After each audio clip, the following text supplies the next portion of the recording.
Bu Asih yang merasa tersinggung, dia tuh ngerias gadis, tapi tidak seperti kayak riasan saat resepsi pernikahan. Waktu itu gadis sempat ya komplain, pokoknya dirubah bu, ini gimana ini bu. Bu Sri itu orang tuanya gadis, udah kok udah cantik, udah kayak gini aja, udah jangan dirubah. Bu ini enggak benar bu, ini masa wajah saya terlihat tua. Apa mungkin keponakanku gadis sudah terkena pengaruh ilmu hitamnya si dukun manten.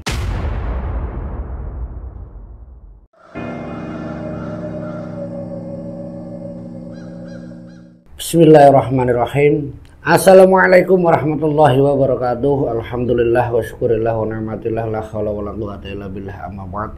Jumpa kembali di channel Hikmah Misteri bersama saya Pade. Untuk kesempatan kali ini saya akan mencoba menceritakan kisah kiriman yang datang lewat email Hikmah Misteri tentang dukun pengantin. Sebuah tragedi setelah pernikahan yang dialami oleh keponakannya, sebut saja namanya gadis. Setelah dirias ini mengalami hal-hal yang mungkin di luar nalar. Tapi ini juga berkaitan dengan si dukun pengantin. Nah, bagaimana kelengkapan ceritanya? Tidak usah lama-lama, kita langsung masuk ke Hikmah Misteri. Sebut saja namanya di sini adalah Bu Linda, yaitu pengirim cerita yang menceritakan tentang keluarganya gadis yang tak lain adalah keponakannya sendiri. Berkaitan dengan pernikahannya gadis. Saat itu orang tuanya sebut saja namanya Mbak Asih, yaitu adik kandung dari Bu Linda, yang ingin mengadakan resepsi pernikahan anaknya yang tak lain adalah gadis. Waktu itu Bu Linda sempat menasehati dan menyarankan untuk tidak menggunakan jasa perias pengantin yang bernama, sebut saja namanya Bu Asih. Tapi orang tuanya gadis, adik kandungnya Linda itu Bu Sri, tidak mau selain Bu Asih. Alasannya bukan soal masalah harga atau budget, memang perias Bu Asih ini harganya itu memang 3 kali lipat dari perias yang biasanya. Tapi dari hasil riasannya, yaitu Bu Asih, memang luar biasa. Karena baru beberapa bulan kemarin, belum lama, tetangganya yang dirias oleh Bu Asih itu luar biasa. Bahkan banyak yang terkagum-kagum dengan riasannya Bu Asih. Wanita yang sederhana tapi bisa dirias, ya ketika dirias di resepsi itu membuat orang itu benar-benar terpukau akan keahlian, kehebatan dan memang kualitas dari perias yang tak lain adalah Bu Asih. Dan ini pun yang mendorong Bu Sri, adiknya Bu Linda itu ya ingin menggunakan jasa dari Bu Asih. Tapi bukan masalah hasilnya sebenarnya, karena dari ceritanya Bu Linda, dia sudah mendengar siapa Bu Asih, yaitu si dukun pengantin, dukun rias yang terkenal dengan ilmu hitamnya. Bu Linda itu sempat menjelaskan bahwa ilmu hitam yang digunakan oleh Bu Asih itu bisa membahayakan anak gadis dari Bu Sri, ya keponakannya Bu Linda. Memang dia tidak menumbalkan, orang-orang yang dirias, tapi bahayanya ketika salah satu orang yang dirias akan mengalami satu hal yang mungkin di luar nalar. Bisa dari wajah yang terlihat menua, bisa dari mungkin perilakunya berubah. Dan itu bukan cuma 1 atau 2, 3 orang yang dijelaskan oleh Bu Linda ke Bu Sri. Tapi kembali lagi, memang yang punya hajat itu Bu Sri, orang tuanya gadis, kepinginnya kayak tetangganya yang dirias yang begitu memukau, mempesona lingkungan sekitar. Dia tetap kekeh. Bu Sri tetap kekeh, teguh pada pendiriannya, termasuk si gadis juga. Ketika Bu Linda menasehati gadis pun menolak. Bude, saya ini kan mau dirias seperti kayak tetangga saya kemarin. Ya saya kepingin lah. Masalah harga urusannya ibu sama bapak, saya juga sudah siap. Jadi waktu itu Bu Linda memang gak bisa, istilahnya ia membuat keluarganya Bu Sri itu tidak menggunakan jasa Bu Asih. Tapi alhasil sebelum acara resepsi pernikahan, ya keluarganya Bu Sri sama si gadis itu sempat datang ke dukun rias yang namanya Bu Asih. Seminggu sebelumnya itu sempat datang, yang ditemani juga sama Bu Linda. Bu Linda datang ke sana, dijelaskan kalau kesepakatan harga yang sudah disepakati, waktu yang ditentukan, karena memang hari itu seminggu sebelumnya Ya si Bu Asih itu, si dukun rias itu memang waktunya tidak cuman merias di tempat si gadis, tapi orang tuanya gadis yaitu Bu Sri pokoknya meminta Bu Asih yang merias, jangan karyawannya ataupun anak buahnya. Nah Bu Asih pun meminta, ya maaf bahasanya orang lagi naik daun, dia meminta tambahan biaya lagi, dan itu disepakati oleh Bu Sri. Setelah 1 minggu waktu yang ditunggu ketika mungkin acara hendak ijab kabul sebelum acara resepsi yang begitu mewah, begitu luar biasa yang diselenggarakan oleh Bu Sri, orang tuanya gadis, memang keluarga dari orang berada. Bu Asih itu datang. Ya mungkin datang itu masih sangat pagi karena memang acara ijab kabulnya itu ya sekitar jam 8 pagi. Dirias itu ya sekitar mungkin jam setengah 6. Tapi rasanya sebelum ya dirias itu ada seperti kayak bakar-bakar sesaji itu di kamar yang memang diminta khusus oleh Bu Asih di rumahnya Bu Sri. Itu secara langsung Bu Asih itu meminta sama Bu Sri, dia meminta kamar khusus untuk bahasanya dia ngasih sesaji yang sudah dia siapkan, yang sudah dia bawa untuk sowan sama leluhur ataupun ya kakek buyutnya si gadis agar rencana atau penyelenggaraan pengantin itu biar lancar dan tidak ada halangan. Itu yang dijelaskan oleh Bu Asih ke keluarganya Bu Sri. Dan tempat kamar itu pun disiapkan yang tidak jauh dari kamar pengantin. Kamar yang sebenarnya digunakan untuk istirahat atau kamar adiknya gadis.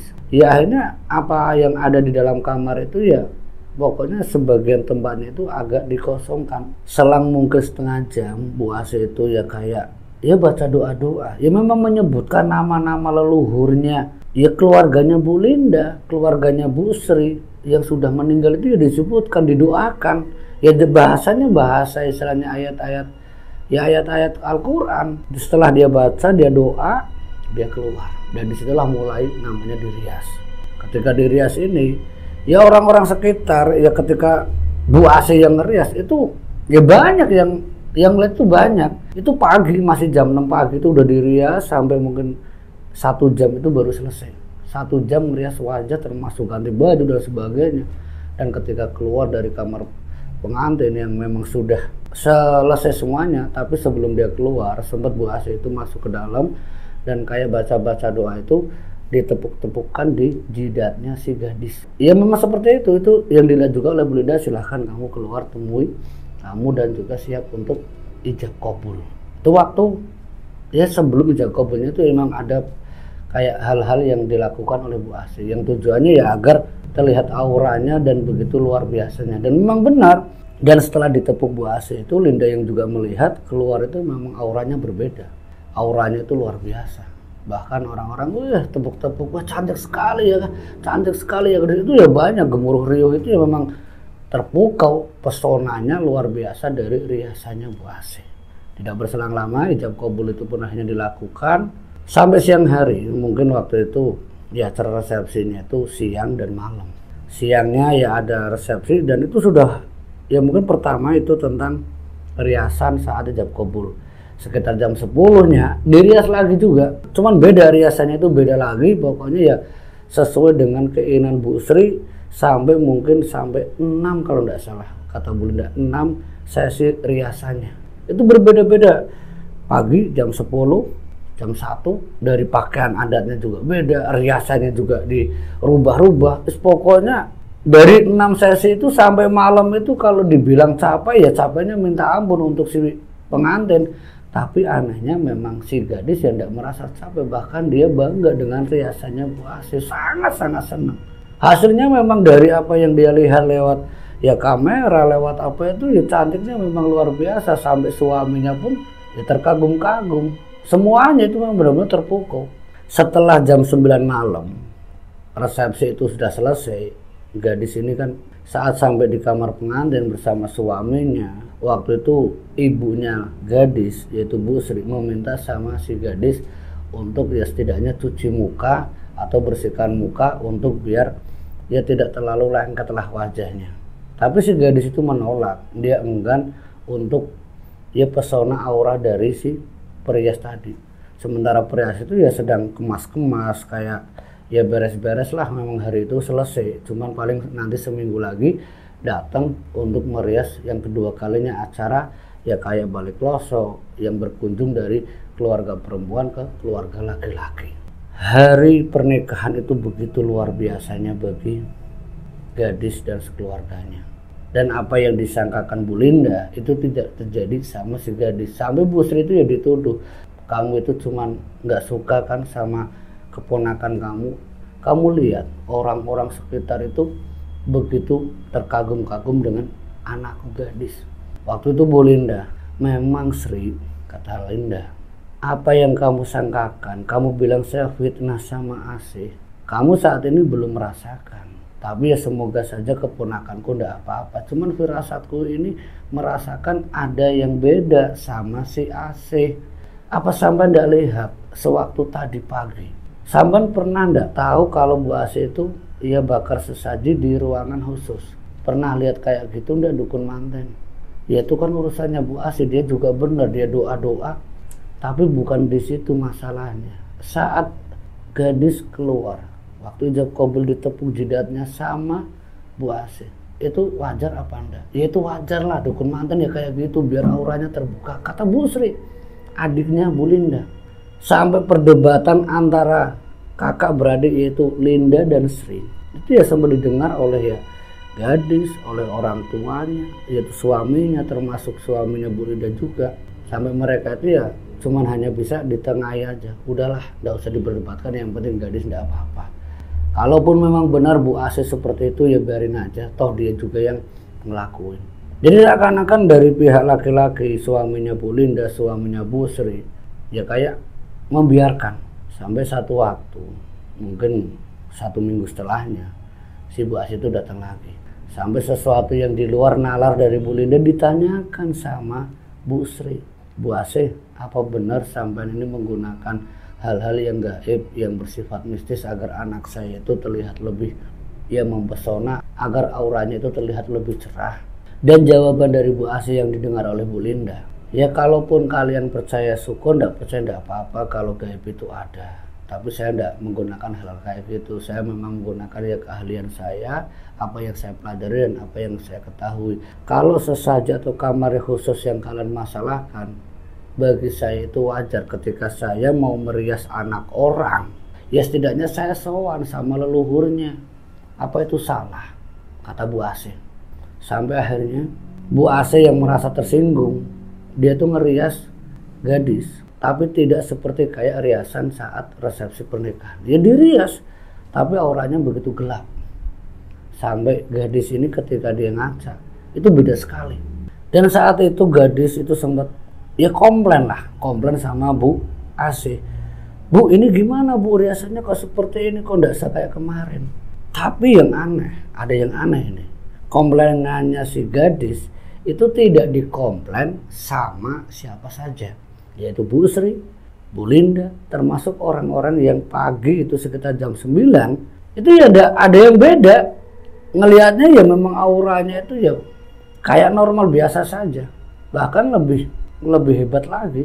Tapi tidak bagi si gadis, dia melihatnya itu ya auranya gelap, wajahnya kayak lebih menua.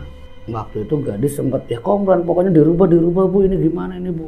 Bu Sri itu orang tuanya gadis, udah kok, udah cantik, udah kayak gini aja, udah jangan dirubah. Bu, ini enggak benar Bu, ini enggak benar, ini masa wajah saya terlihat tua. Sembari di cermin itu kayak ya enggak terima. Tapi itu udah dipercaya oleh Bu Sri, orang tuanya, termasuk keluarga besarnya, kalau gadis itu terlihat lebih tua. Tapi untuk dirinya sendiri. Tapi bagi Bu Linda, apa mungkin keponakanku gadis sudah terkena pengaruh ilmu hitamnya si dukun manten. Tapi keluarga besarnya tidak peduli. Sampai acara yang kayak balik loso berkunjung ke rumah keluarga laki-lakinya, suaminya si gadis. Sampai di sana itu ada salah satu keponakan suaminya ya masih kecil, umurnya 4 atau 5 tahun, sampai bilang sama si gadis itu, ih jelek, kayak terus itu ngomongnya kayak jelek, padahal itu dirias orang-orang tua yang ngeliat itu ya anggunnya luar biasa, cantik ya Bu, mantunya ya Bu, cantik ya Bu, sama keluarga besarnya Bu Sri. Tapi anak kecil ini ngomongnya kok jelek lagi. Ih jelek kayak hantu. Nah pikir keluarga besarnya ataupun mungkin orang tuanya gadis yaitu Bu Sri, ya mungkin anak kecil nggak pernah ngelihat wajah Dirias kayak gimana, ya pikirnya mungkin sangat aneh. Ya bilangnya hantu lah, bilangnya jelek lah. Dan hal itu tidak digubris sama sekali, bener-bener tidak digubris. Tapi Bu Linda sempat nanya, lihat apa Dek, lihat apa, kok bilangnya hantu, jangan kayak gitu. Tapi hal itu tidak membuat ya keluarga besarnya, suaminya gadis, termasuk keluarga besarnya ya gadis sendiri, ya tidak mempedulikan si anak kecil. Tapi bagi Bu Linda yang sempat menanyakan, memang tidak wajar. Mungkin secara kebatinannya, secara mungkin kesucian, umur usianya, dia masih melihat hal-hal yang bersifat tidak bisa dibatasi. Tapi baru 1 bulan semenjak pernikahan, semenjak Dirias sama si Bu Asih, wajah itu sudah kayak usianya itu ya hampir 27, hampir 30-an. Sudah kayak beda lagi. Sampai orang tuanya Bu Sri itu ya mengira apa karena sempat dia ngaca, bikin jelek, dia tidak pede, dia murung. Soalnya yang dia keluhkan itu, ya saya tidak pede Bu, saya tidak percaya diri, saya masa Dirias kayak gini sama keluarga besan saya, suami saya ngelihat saya jelek sekali. Keluhan-keluhan yang diceritakan si gadis itu memang tidak jauh dari riasannya si Bu Asih. Dalam sebulan itu ya gadis itu enggan keluar, memang enggan keluar. Setiap kali dia keluar, ya mungkin setelah 1 bulan itu apalagi lebih parahnya, itu banyak orang yang melihat, ih kelihatan tua ya, kayak beda ya. Itu didengar langsung oleh gadis yang sempat cerita ke Bu Sri, yang juga Bu Linda juga mengetahui dari kunjungan para warga, rumor para warga, kalau gadis terlihat lebih tua. Ya umurnya memang tidak sepadan dengan usianya yang baru 20 tahun. Sampai Bu Linda itu mendengar kabar tersebut, itu sempat menjelaskan ke Sri, adik kandungnya Linda, kalau apa yang dialami gadis itu adalah, kalau yang dialami gadis itu ada kaitannya dengan Bu Asih, si perias pengantin. Dulu kamu bilang sama saya fitnah, seudon, prasangka buruk.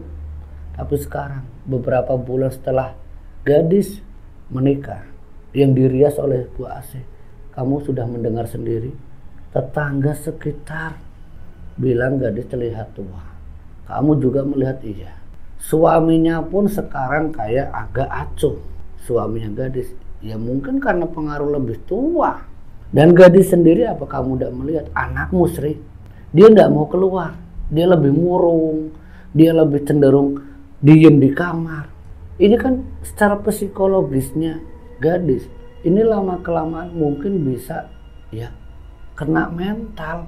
Ini yang saya khawatirkan, gadis itu nanti ya kenapa-napa. Soalnya gini Sri, kata Linda, dulu waktu saya mau ngomong, mau nasihati kamu, kamu tidak mau mendengar. Saya itu sebenarnya sudah melihat siapa si Bu Asih, si dukun manten, 1 tahun sebelumnya di kampung sebelah, yang masih keluarga suamiku sendiri.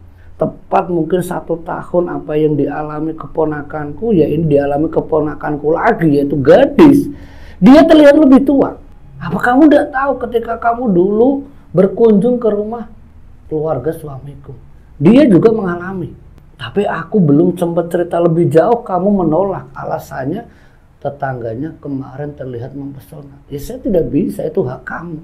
Tapi yang terjadi sekarang, gadis murung 4 bulan semenjak dia nikah, sekarang kamu baru nyesel, kata Linda. Ya ngomel-ngomel sama adiknya lah, terus gimana Mbak Linda, terus gimana? Ya setidaknya kita bisa cari solusi. Saya dulu sama suami saya ya dibantu oleh orang pinter, dia seorang kiai.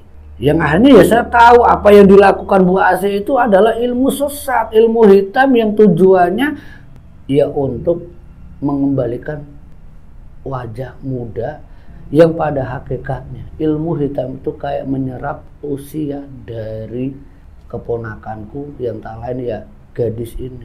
Apa kamu tidak lihat si dukun manten itu Bu Asih? Usianya kan di atas kita, tapi wajahnya apa kamu tidak lihat? Kan wajahnya kayak usia yang baru 30 tahun, padahal usianya sudah hampir 50-an loh. Tapi dia terlihat muda. Ya memang dia perias pengantin, dia bisa pakai segala-galanya, make up dan ini sebagainya. Tapi kan aneh, Karena yang terjadi bukan cuman gadis, bukan cuman keponakan dari suamiku, tapi ada lagi. Dan dari Pak Kiai itu menjelaskan bahwa ini ada pengaruh gaib yang ada di wajah keponakan dari suamiku. Bu Sri yang mendengarkan yang tidak mau terjadi apa-apa dengan gadis. Di situ dia menangis menyesali tanpa sepengetahuan gadis. Bu Sri meminta sama Linda yang akhirnya disampaikan ke suaminya mendatangkan seorang praktisi, seorang kiai. Disitulah gadis diterapi, diminta untuk setiap waktu mendawamkan wudhu, ya melanggengkan wudhu. Pokoknya jangan sampai apapun yang bersifat membatalkan wudhu itu dia harus kembali wudhu. Dengan cara seperti itu ya melanggengkan wudhu oleh gadis, ya alhamdulillah bismillah sedikit demi sedikit itu ya pengaruh jahatnya itu keluar. Karena ya mungkin dari jiwa raga orang yang suci dari wudhu tadi, memang tidak ada amalan yang lebih yang disampaikan ke Pak Kiai, cuman melanggengkan wudhu. Jangan sampai kalau pas kita badan kita kotor ada najis sedikit pun kita lakukan wudhu. Dan itu dipantau sama Bu Sri. Pokoknya kalau gadis itu batal, misalkan batal wudhunya, disuruh wudhu, dan itu terus termasuk dia dibantu suaminya. Dan sejak mendawamkan wudhu, melanggengkan wudhu, menjaga kebersihan, kesucian lahir batinnya, 1 minggu itu memang ya ada perubahan. Secara psikologisnya sudah tidak murung lagi. Memang wajahnya masih terlihat tua. Mungkin dari maaf bahasanya itu jin itu mungkin masih ada atau gimana, wallahu alam. Tapi setidaknya sedikit demi sedikit, 2 minggu, 3 minggu sampai 1 bulan, secara mentalnya sudah kuat.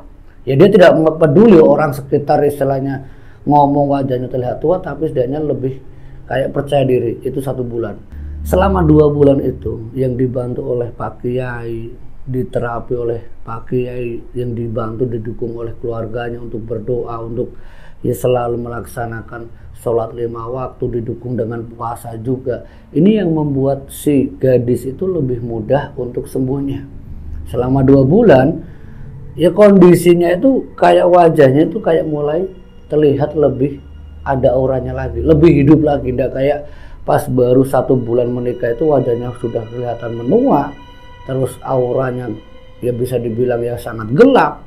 Tapi di 2 bulan setelah diterapi sampai 3 bulan tepatnya, ya dia kayak kembali normal. Itulah rasa syukur alhamdulillah kalau gadis itu bisa sembuh seperti semula. Dan apa yang dikatakan oleh Linda ke keluarga adik kandungnya itu Sri baru menyadari kalau apa yang pernah dilakukannya itu benar-benar salah, menggunakan jasa perias pengantin yang menggunakan ilmu sesat. Dan semenjak gadis ini sembuh, ya alhamdulillah. Memang sih dukun pengantin rias itu memang tidak setiap bulan dia numbalin orang dengan wajah yang terlihat tua tuh enggak. Setiap tahun memang sudah ada kabar kalau Bu Asih itu menggunakan ya ilmu hitamnya untuk menyerap ya jiwa muda sih orang-orang yang dirias. Tapi itu 1 tahun sekali. Ya tergantung bagaimana orang-orang yang dirias itu pada tahun-tahun tertentu. Wallahu a'lam bishawab. Semoga dari kisah Bu Linda ini kita bisa ambil hikmah dan pelajaran. Saya Pak Ade. Akhirul kalam wallahu muwaffiq. Wassalamualaikum warahmatullahi wabarakatuh.